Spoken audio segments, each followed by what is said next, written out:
Now, on 105.9 FM and streaming worldwide on the WMAL app, O'Connor and Company. Wow. Julie Gunlock, it's a Tuesday that feels like a Monday. Folks are going back to school. And here we are at 6:07 on News Talk 105.9 WMAL, making sense of the news. So glad you can all join us here on the show today. I'm Andrew Langer in for Larry O'Connor this week, sitting alongside my good friend and professional policy colleague, Julie Gunlock. Good morning, Julie. Good morning. Fancy pants, Andrew. We learned Yes. this morning. First job was working in a law firm. Working in a mailroom. I was like sweating at a fast food restaurant and a video store. Listen, I like the fact that one of our listeners was texting and that he worked at Burger Chef, which is one of my favorite, unsung fast food Midwest restaurants. It's all good. Listen, we got a great show this hour. We got Jason Isaac from the American Energy Institute joining us to talk about dark money, the web of dark money, and America's becoming energy dominant again, and some folks don't like that. We got Katie Gorka joining us in the next hour. She's the Fairfax County GOP chair. Early voting in Virginia 11 special election. And Jonathan Fahey, former federal prosecutor and former acting ICE director, is going to be joining us as well. Speaking of which, as we're talking about Jonathan joining us, listen, not that I want to make fun of people's names, because I really don't want to make fun of people's names. I will leave that to you. But a judge named Sparkle, Julie, we got a judge named Sparkle who's. I thought this was a joke. No. But yes, let's hear. Go ahead. You can tell us all about it. No, I did think it was a joke, but apparently this judge, there was an effort on the part of the Trump administration. They have identified some of these children who were trafficked into the country. These children have said, my parents are still in Guatemala or wherever. And so the Trump administration has arranged a transport of these children to be reunited with their parents in their home countries. Talk about a compassionate move. Wait, what was that? Compassionate conservatism? Yeah. It's back, and this is it. And this is such an incredibly important thing to do. We know that over 300,000 kids went missing that were trafficked into this country. The Biden administration let them in. They were trafficked. They were sent to total strangers, probably working. Right. Many of them, of course, still unaccounted for, but the Trump administration has done great work in finding these kids. Again, these kids said, my parents are in my home country, and they were going to send them home. These transports were going to happen, and a U.S. judge named Sparkle Suknanen, she's blocked it. Let's be really clear about the choice that's being made here, right? And about the priorities that this Judge Suknanen, is saying. So she is saying that it is okay that we are going to offer up in the hierarchy. The greater priority is that we're going to allow for these minors to be trafficked unaccompanied into the United States, right? That is of a higher priority. That is better than sending them back home to their parents. I mean, here's a question that comes to my mind. So who can we send back? At the end of the day, when the left talks about sensible immigration policy, it gets back to what we were talking about in terms of crime. Go ahead, please. No, I was just going to say there's more to this. The government of Guatemala has requested that these children be returned. And this judge thinks, no, they need to stay here in the United States. Julie, they're just pawns of the Trump administration. They are being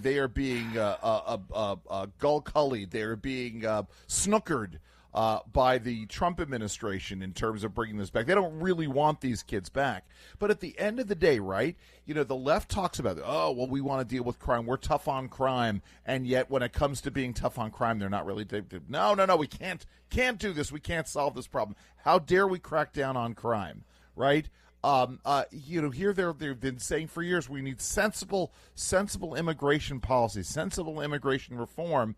Well, okay, how about minors who were trafficked to the United States? How about sending them back to be reunited with their parents? No, can't do that. You can't do that. I mean, this is the level of insanity here that we have. And on that issue, Guatemalan President Bernardo Arevalo said at a news conference Monday the government had toured detention centers for Guatemalans and we're very concerned, especially for children and those who are close to turning 18, when they would be moved into the custody of ICE. He said the Guatemalan government wanted to prevent those children from being in a situation that would place them in this type of ICE centers, and they are prepared to receive, 150 children per week in order to track down the families and return them safely. I mean, God forbid they go home.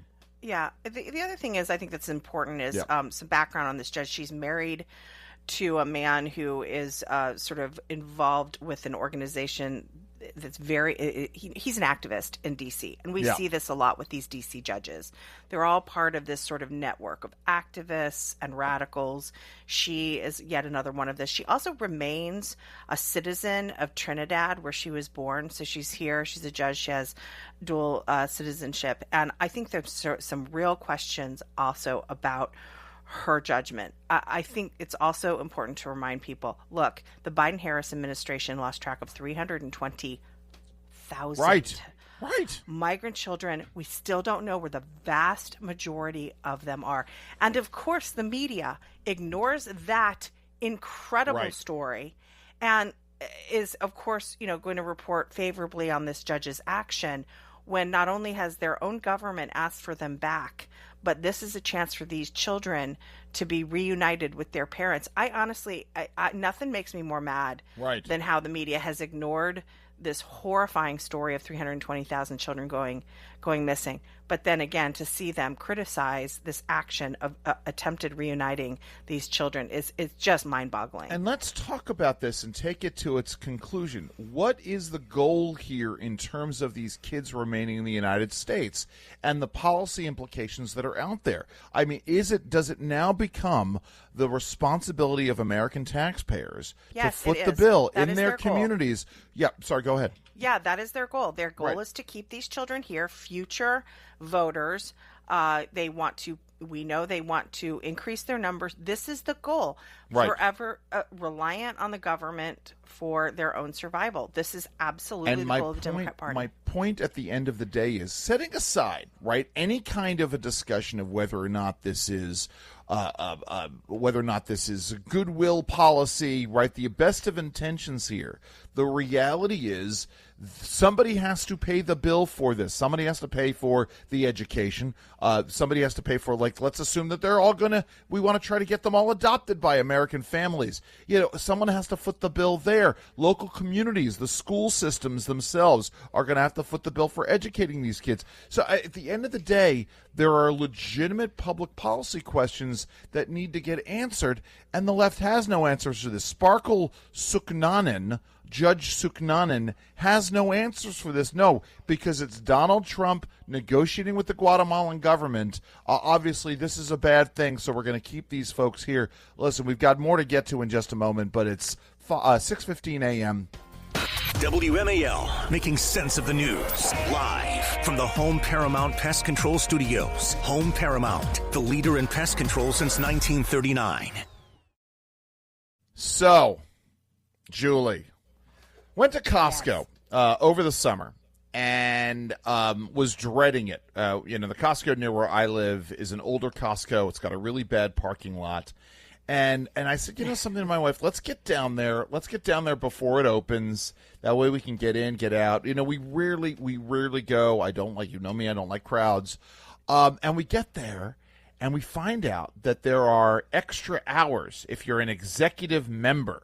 Are you an executive? Have you ever been an executive member of Costco? I believe we are. The black card, the special. It's like the Amex black card. Do you show that around, Andrew? Do you pull that out? That's a perk. Or... Listen, if I were single, it's the thing that I would pull out on. It's such a foodie thing to do. Yes. Let me show you my black card. Oh yes, my black card, my black Costco card. But it's very controversial. Apparently, people are very upset that if you pay a little extra for your Costco membership to get this executive membership, that you're going to be able to get in. So as of today, September 2nd, the retail warehouse's executive membership holders can start their shopping at 9 a.m. every day. That is actually huge. Yes, right? That is huge. See? Yeah, Julie completely perked up here when you saw that. I mean, this is not nothing here. Because you get in there, and I'll tell you something. There is something glorious. You walk in. There's nobody there. Okay, wait. I want to know. Hold on. You're missing the really important thing. Okay, am I? What I worry about, though, and if this is really a perk, yes, is if the samples start at 9 a.m. No, we need that clarification. Okay, I don't think they Andrew, do. Well, that's why I go. All right, but see, right. no. See, for me, as I'm trying to, I don't want to be tempted by the various things that are out there. And let me tell you, actually, see again, Heather, we don't want to talk food. We are now using this condiment called Toom, which is this garlic dip. And I'm now buying it in bulk at Costco. Yeah. It's like the only thing I'm going to Costco for. This is that white sauce sometimes that comes with kebabs. Yeah. Yes, it's a garlic sauce. It's like a garlic mayonnaise without any egg in it. Oh, It's really good. Yeah. We put it on everything these days. But literally, the last time I was at Costco, I walked in and I came out with 5 huge tubs of this stuff. Because my husband and I go to Costco. We're like, we're not going to spend over $200. $1,000 later, we're like, what happened to us? What is going on? No, and that's just it. And the thing about this executive membership, it's the one that if you spend enough money there, it pays for itself because you get the cash back, which is the goal at the end of the day, is to make the membership pay for itself.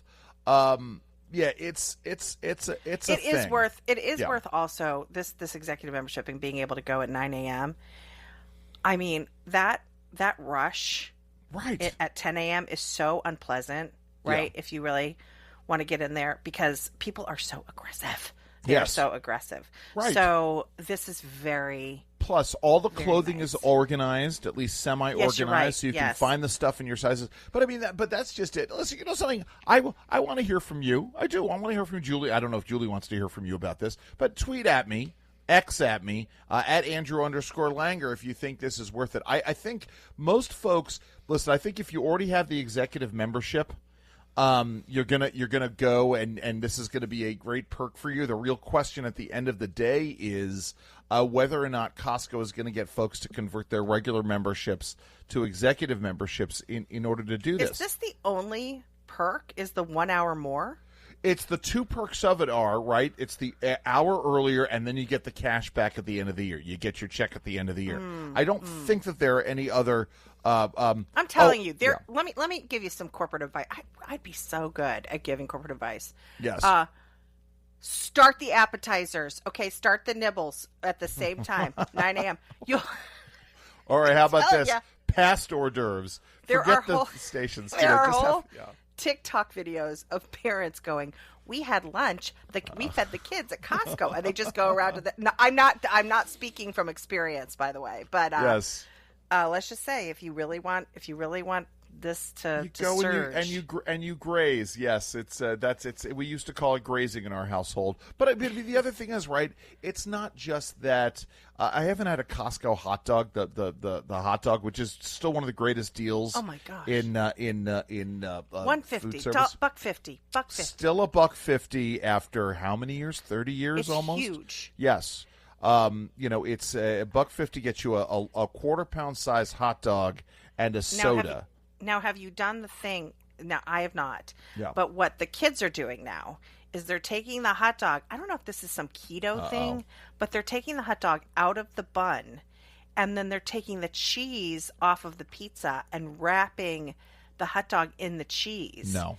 And eating. No. I can see Michael here. Michael, our board upper, he's perked up. He's like, that sounds delicious. Anyway, rolls it up so you have this sort of pizza cheesy hot dog. That's the new thing. I can see stuffing it in that chicken ranch bake. Do they still do the BLT chicken ranch bake? You just stuff the hot dog in there. I'm seeing a food contest in here. Listen, we've got. I want to know from you at Andrew_Langer. Let me know if you think this is a good idea. We've got so much more to get to right now. It's 6:22 here on WMAL. All right, coming up, we're going to interview Jason Isaac. He's CEO of the American Energy Institute. He's warning that several progressive green environmental groups are opposing President Donald Trump's energy plans, and they're linked to a web of dark money. You'll definitely want to keep it here. It's 6:30. WMAL-FM, Woodbridge, Washington, a Cumulus media station. Making sense of the news. News Talk 105.9. News now. Now on 105.9 FM and streaming worldwide on the WMAL app. O'Connor and Company. WMAL. Well, welcome back, everybody, to 637 here on News Talk 105.9 WMAL. We are making sense of the news. A good Tuesday to one and all. I'm Andrew Langer in for Larry O'Connor today, sitting alongside my good friend and policy colleague, Julie Gunlock. Hello, Julie.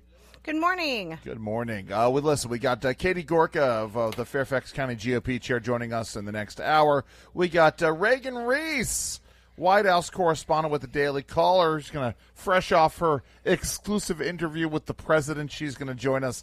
Jonathan Fahey also joining us at the 8 a.m. hour. Former federal prosecutor. Very excited to have him join. Listen, this is important stuff, Julie. Making America energy dominant was a huge part of the Trump campaign. It's certainly one of those things that definitely divided him, made a stark contrast with Joe Biden and Kamala Harris, and later Kamala Harris and Tim Walz. And as we know, the Biden administration was trying to undermine Trump's plans before he took office. Well, the good folks at the American Energy Institute, they have really outlined this, what the left is doing, has been doing, and will be doing. Jason Isaac, who's the CEO of American Energy Institute, former member of Congress, he is joining us right now. And Congressman, let's go here. Let's talk about this web of dark money. What's going on and what's at stake?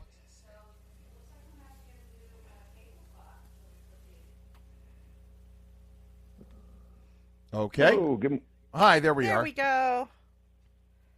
We're back. Yes. Enjoy. Listen. So we're talking about this. Let's talk about what's going on with this web of dark money. Oh, yes. Yeah, you've got a lot of organizations, leftist organizations, Greenpeace, Sierra Club, the Union of Concerned Scientists, really just lambasting the Trump administration for its push for, get this, affordable and reliable energy, calling his moves unscientific. It's just crazy. But these groups are connected with organizations that have ties to the Chinese. There's a foundation called U.S. Energy Foundation, which used to be called Energy Foundation China. I guess they dropped the China at the end and added U.S. to sound more American, but really their offices and most of their employees are in Beijing. Yeah, and you know, it's a situation in which this stuff matters. Talk about what's going on with energy prices in America. Talk about gas prices and how the Trump administration has worked to bring those down, but also talk about how this green energy scam from the Biden administration is keeping electricity prices high. Well, let's start with energy prices, lowest gas prices we've seen national average. Unfortunately, places like California and Hawaii are keeping the national average higher, but it's the lowest national average prices we've seen since the previous Trump administration 5 years ago. So that's great. People immediately feel that at the pump. If you paid for electricity and things like you do, like gasoline, people would be outraged at the cost of electricity because that's up 30% over the last 4 years during the Biden administration. That's unattainable. That's going to lead to deindustrialization. And the Trump administration recognizes that. Our Secretary of Energy, Chris Wright, recognizes that. And that's why they're working to push this affordable and reliable energy dominance agenda. Wind and solar everywhere they've been implemented around the world. The only way they survive is through subsidies and mandates. They just don't survive on their own without those two things. And when you implement them and you put them in grids around the world, cost skyrocket and reliability decreases significantly. And that's not how you lead an industrialized nation. Jason, I want to get back to some of these dark groups. This is really remarkable. In this Fox News article I'm reading, some of these groups that are funding the sort of, Democrat pushback on Trump, I mean, they're tied to terrorist organizations, and the Treasury Department called them a sham charity. What can be done about some of these groups that are funding these efforts to push back and really destroy Trump's energy agenda?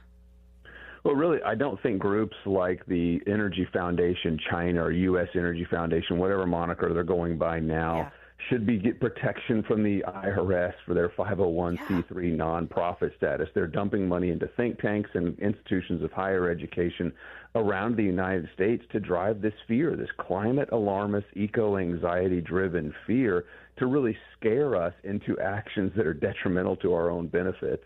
And that's one thing. You look at some of these groups, like the Environmental Law Institute. Senator Ted Cruz had a hearing a couple of weeks ago.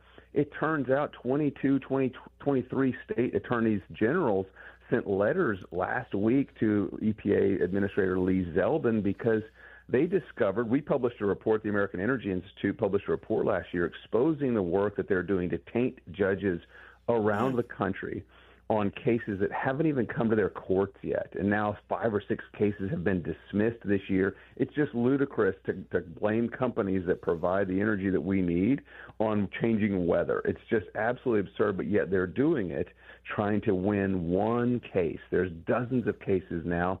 But it turns out the EPA is giving grants to the Environmental Law Institute, which they run this climate judiciary project, which is really just a climate cult think tank. We actually covered that last week. We talked about the fact that these radicals are holding these summits and these training, events for judges. I mean, is there any effort on the part of DOJ to rein this in? Judges, it's incredibly unethical for judges to get training on how to rule on these cases when they're clearly linked to activist organizations. Have you heard of any efforts, again, on the part of DOJ to rein this in? Not at Justice. The latest breaking news is that the House is going to start investigations. That broke, I think, just in the last 24 to 48 hours. Wow. So that'll be great. The House is following in the Senate's leadership. So we'll get more information uncovered from these litigation hubs at these alarmist institutions. Well, Jason, listen, thank you so very much for joining us today. We really appreciate you coming on board. Hey, it's great to be on. Thanks for having me. It's Jason Isaac. He is the CEO of the American Energy Institute. We got so much more to get to at 6:44 here on WMAL. WMAL's Vince Colonnese, weekdays at noon on 105.9 WMAL, making sense of the news. So we're very excited to have an additional guest today. Reagan Reese from the Daily Caller is going to be joining us in the next hour. She is fresh off of her interview with President Trump. We're going to be talking about, among other things, the latest. This was a serious scandal that we need to continue to talk about and peel back on.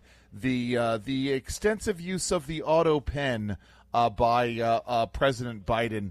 Now President Trump quipped to Reagan Reese that Biden's portrait in his Wall of Fame is going to be of the Autopen, Julie. I mean, we're going to get a sense from Reagan Reese as to whether or not this is serious, but the issue of the Autopen is serious, is it not? It absolutely is. And what I love about Trump is he forces it back into the American conscience, and he forces media to focus on it, which they want it to go away. That is such the idea that you had unelected bureaucrats and people, political people surrounding Biden and controlling this kind of stuff, pardons and all sorts of executive orders, is terrifying. It really means that Obama. What is wrong with me? Biden was not in charge. Yeah, exactly. Biden was not in charge. And a lot of the people surrounding him were ex-Obama staffers. And you and I have talked about this. Larry has talked about this. Oh, yeah. All of us have talked about how, Obama maintaining a residence here and people going in and out of that residence. We had that reporter once say, if this were ex-Republican president, there would be a reporter station. There would be all the media outlets would have reporters stationed outside this home to keep track of who's going in and out. But no, because it was Obama, he gets total privacy. Nobody reports on that. Imagine if Donald Trump, after he leaves office, sets up a mansion up in Kalorama, right? And J.D. Vance, Marco Rubio, whoever it is, becomes president of the United States. Trump stays in D.C., and there is a constant stream of people in and out of Trump's mansion. The media would be out there. They would be out there reporting on everybody who's coming in and out, demanding access to the logs of the former president's residence. But no, because it's Barack Obama, nobody pays attention to this. And the reality is, there's an accountability factor. The White House is so cloaked in enormous amounts of power. We know this. We're watching this president use a lot of that power. That understanding when decisions are being made about, I don't know, who gets pardoned, what executive orders are being signed and how. We need to know if the president is not exactly making those, especially, by the way, as you get members of Congress. Maxine Waters, by the way, over the weekend, once again, are raising the specter of the 25th Amendment to get rid of Donald Trump. Of course, she called it Article 25, but, we can set that all aside, that we need to know who was in charge, don't we? We do. And again, it's, what's so galling about this is if there were a Republican president who was using his Autopen and frankly abusing his Autopen and pardoning family members and pardoning, clear criminals, the Democrats would, and it turns out it was all via Autopen. Yes. The Democrats would go bananas. That is the same thing with lawfare. The Democrats would have gone bananas if there had been the level of lawfare that was, levied against Barack Obama. Yes, they would have gone crazy. Right. So again, these efforts are to prevent it from happening to them, but they're so short-sighted and they are so. The TDS fever has so affected them that they can't see that these are good governance measures. We want to return the presidency to, having a guy who's actually conscious. That's a good thing. Hey, by the way, let me just say this again. The hallmark of fascism and autocracy is the concentration of power within the hands of the federal executive branch. When you are actively doing everything you can to push that power out of Washington, D.C., out of the executive branch, that is the opposite of authoritarianism. It is the opposite of autocracy. And that is exactly what is happening right now. Listen, we're going to be talking with Reagan Reese, the White House correspondent from the Daily Caller, at 7:35, so stay tuned for that. It's 6:52 here on O'Connor and Company, WMAL.